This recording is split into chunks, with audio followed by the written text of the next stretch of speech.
Welcome to our lecture on COVID-19 and paid labor. In this lecture, we are going to be thinking about how the pandemic and associated lockdown measures have affected workers, work, and workplaces. In October 2020, the World Economic Forum reported that, quote, "The pandemic is an economic wrecking ball with intergenerational consequences. Global growth has plummeted. Furthermore, poverty levels are increasing and inequality is accelerating between and within countries. Surging inequality is dangerous, with knock-on effects on everything from rising crime to reactionary nationalism." What we're going to look at this week is how this poverty and inequality is tied to changes in work in the pandemic era. We are going to look at 4 different layers of work to address this issue.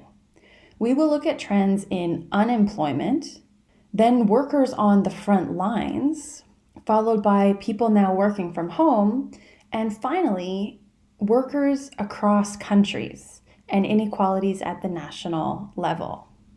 A theme that ties all 4 of these layers together is that COVID-19 is creating greater inequality between groups of workers. Although the roots of these inequalities were already there, the pandemic has intensified them and made them more visible.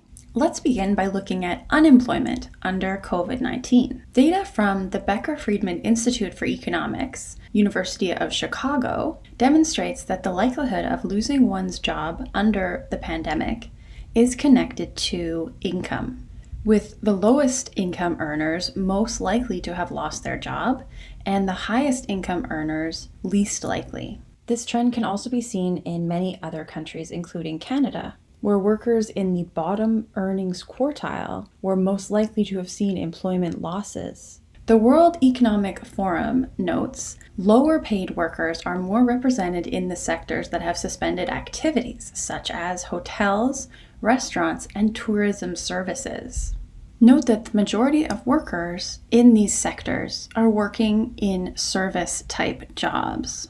The pandemic has hit at a time when the service industry is the largest it has ever been in many countries. As jobs in manufacturing have decreased, jobs in service have filled that gap. A challenge with the service industry is that many of these workers are earning close to minimum wage and also rely on tips to supplement their income. Many of these workers were therefore living paycheck to paycheck even before the pandemic hit. We've also seen a decline in permanent, full-time, year-round jobs with benefits and job security, and an increase in part-time or contract workers, who may therefore be less prepared to handle a crisis. We also know that some social groups are overrepresented in sales and service occupations. In November 2020, Statistics Canada released a report called Labour Market Impacts of COVID-19 on Indigenous People. We can see here the percentage of people working in different occupations across Canada. The orange bar represents non-Indigenous people, and the blue bar represents Indigenous people living off reserve.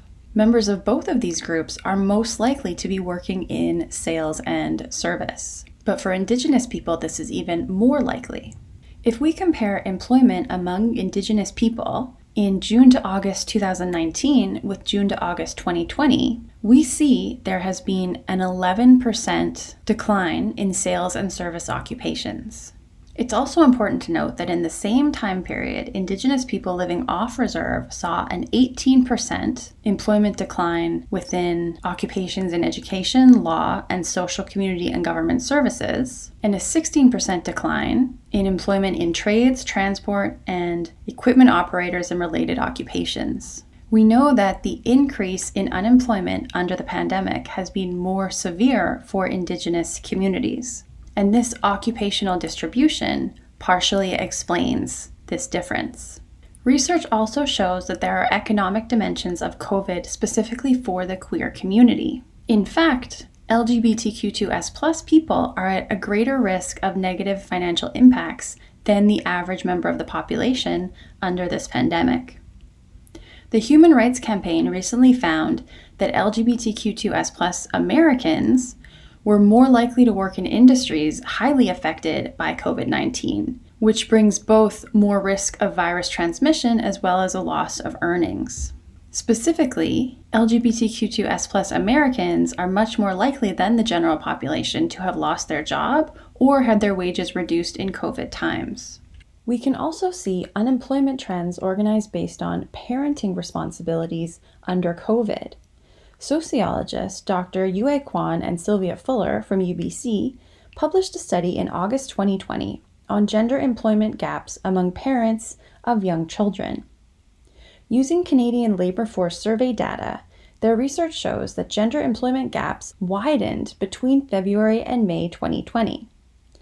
Mothers with a high school education or less had the greatest loss of employment. In February 2020, among parents with less education, women's employment was just 1.6% lower than their male counterparts. This gender gap jumped to 16.8% by May 2020, even after the economy began to reopen. This research found that less educated mothers were hit by a double jeopardy, as they took on more childcare responsibilities, had fewer resources, and were in a vulnerable labor market position. As a result, Kwan and Fuller stressed the importance of affordable and accessible childcare, as the pandemic has proven childcare to be an essential service. These researchers also note that job protection provisions should be made in order to accommodate the caregiving responsibilities parents inevitably have. Kwan and Fuller note that these provisions would also help parents with less education, as they disproportionately work on-site jobs without flexible schedules.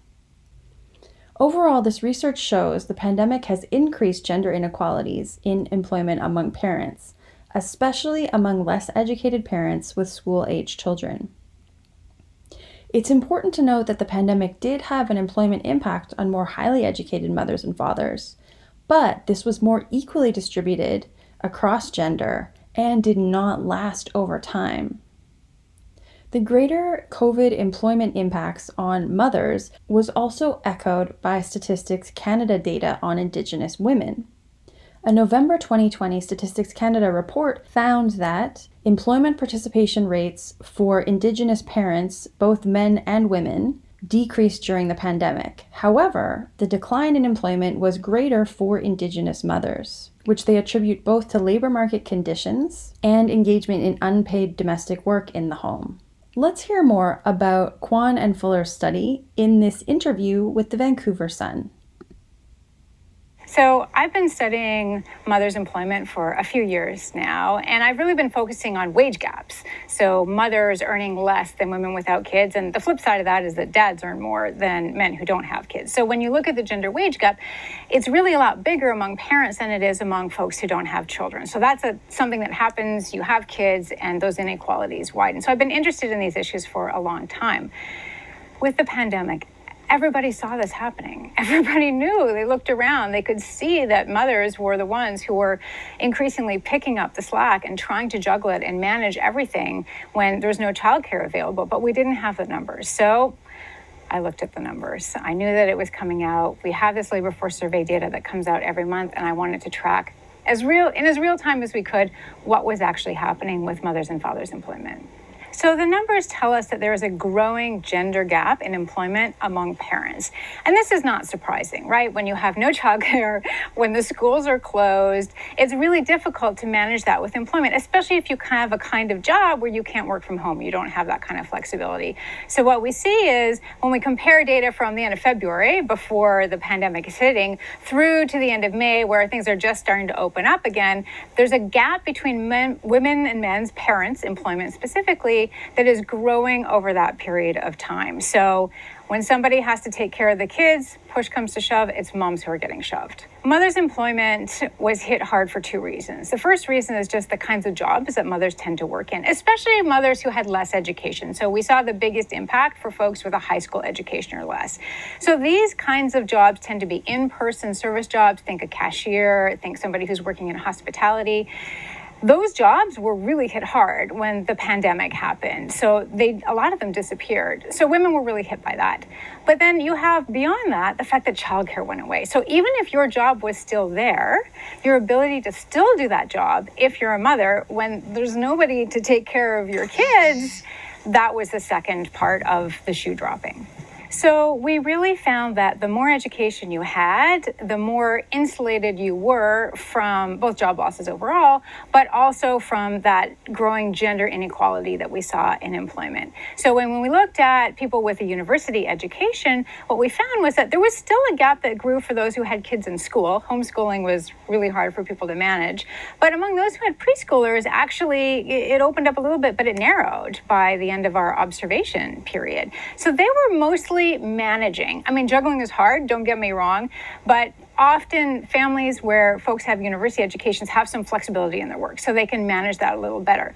Folks with some post-secondary, the gap is wider. Folks with a high school education or less, we really see a growing difference in mother's employment rate and father's employment rate in that group. Those were the people who really could not find other alternatives for caring for their kids, for managing that without someone stepping back from work. And it was moms who stepped back. We need to make sure that as the economy opens up, as people are having the opportunity to go back to work, that there's care available for people who have kids. So we tend to think of childcare for little kids, right? Before they're in school and school age, well, there might be some after school care, there might be some camps in summer, you manage it. But if we're looking at a situation where schools might not be opening full time, where is the planning for childcare for that? We can't just expect parents to be the ones to somehow magically make that work. If school isn't going to be open full time, we need to have care arrangements set up to safely care for children and to ensure that it's safe for everybody around them, or we're going to undo decades of progress for women's equality. 2 key points to take away from this video are that, as Professor Fuller said, many less educated mothers are likely working in the service industry. And second, with schools closing or operating part-time, it was mothers who tended to take on this extra care, and it was hardest for lower income families to address this care gap without reducing mothers' paid work. This trend is happening globally as well. Here we see an example from South Africa. Data from 2020 shows that while both men and women were likely to experience a temporary layoff, women were much more likely to experience permanent job loss as a result of the pandemic. One of the ways that this pandemic has increased inequality is by exacerbating the ongoing feminization of poverty. A 2020 UN news report showed that the International Labor Organization predicted that COVID-19 had affected at least 26 million jobs just by April 2020. The 4 key sectors that were hit the most early on in the pandemic were food and accommodation, retail and wholesale, business services and administration, and manufacturing. Note how these first 3 sectors are what we call feminized sectors, where women consist of a greater portion of the workforce. In Canada, among more than 1 million jobs lost just in March 2020, female-dominated service sector jobs were among the first to be hit. Domestic workers such as nannies, housekeepers, and other home care providers, most of whom are women, particularly women of color and migrants, are also highly vulnerable under the pandemic.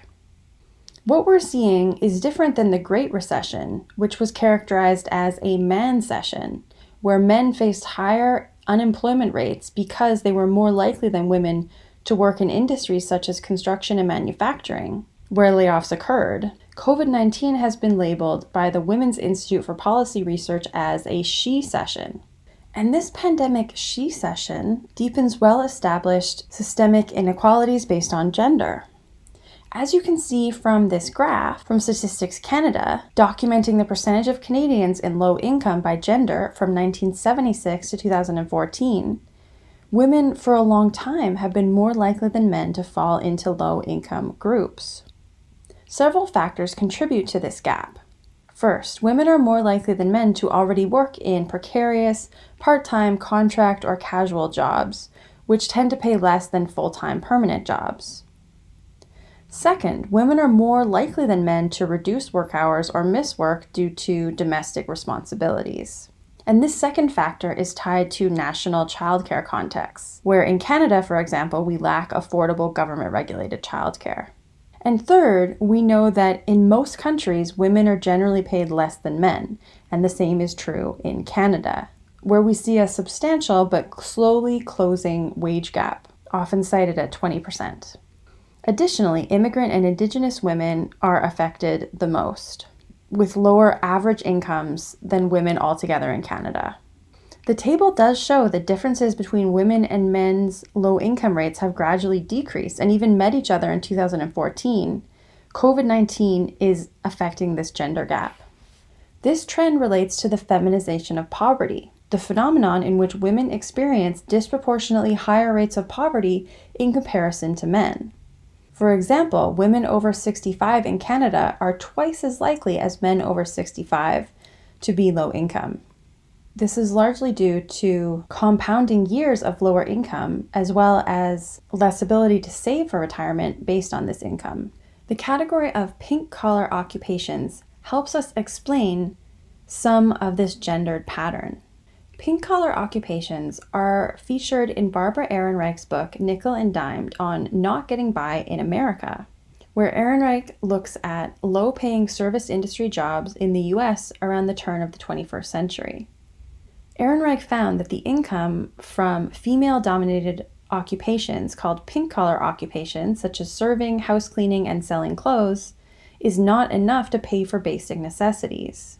Unlike blue-collar occupations, for example in natural resources, that still tend to pay livable wages, less educated women, like the ones in Kwan and Fuller's study of low-income mothers, tend to end up in relatively low-paying, non-manual, semi-skilled positions known as pink-collar occupations. And we see here that the low status, low pay, and feminization of these occupations has long contributed to the feminization of poverty. We can also see changes in income by race and ethnicity and single-parent family status. A recent article by The Guardian featured research from the Institute for Social and Economic Research at the University of Essex. This data revealed that household incomes have fallen disproportionately, affecting single parents and Black, Asian, and ethnic minorities, or BAM, which is a term unique to the UK. The Institute's study found that in 44% of non-BAM individuals whose working hours have been reduced recently, only 7% were unemployed as a result of the pandemic. In contrast, in 31% of BAM individuals whose working hours were reduced, a staggering 20% have become unemployed as a result of the pandemic. Under COVID-19, non-BAM household earnings on average fell from £541 to £503 per week. BAM household earnings on average fell from £441 to just £401 a week. Non-single parent household earnings on average fell from £511 to £475 a week. And single parent household earnings on average fell from £326 a week to just £253 a week. According to Research Policy Officer Joe Richardson, single-parent families under the pandemic are facing a triple penalty, as these parents were already facing other hardships. Richardson explains, quote, that prior to COVID-19, almost half of single parents were in poverty, and adds that the pandemic has meant many of these families have faced indescribable hardships on a day-to-day basis. He continues, it is not uncommon for single parents to have to choose between feeding themselves or feeding their children. It is really that stark. Back in Canada, the increase in single-parent households turning to essential services for help reveals that lone parent households are being hit hard by the pandemic. In a recent CBC News article, Elaine Balsam, Executive Director of the Single Parent Association of Newfoundland, stated how food insecurity is the biggest concern for single parents in Newfoundland and Labrador.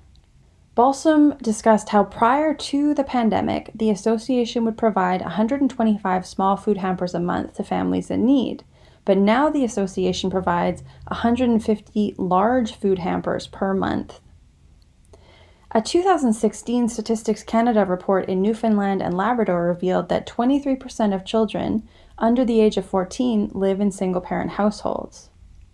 Food insecurity is greatly impacted by job loss, and recent data by the National Statistics Office revealed that in April, in Newfoundland and Labrador, there was an unemployment rate of 16%.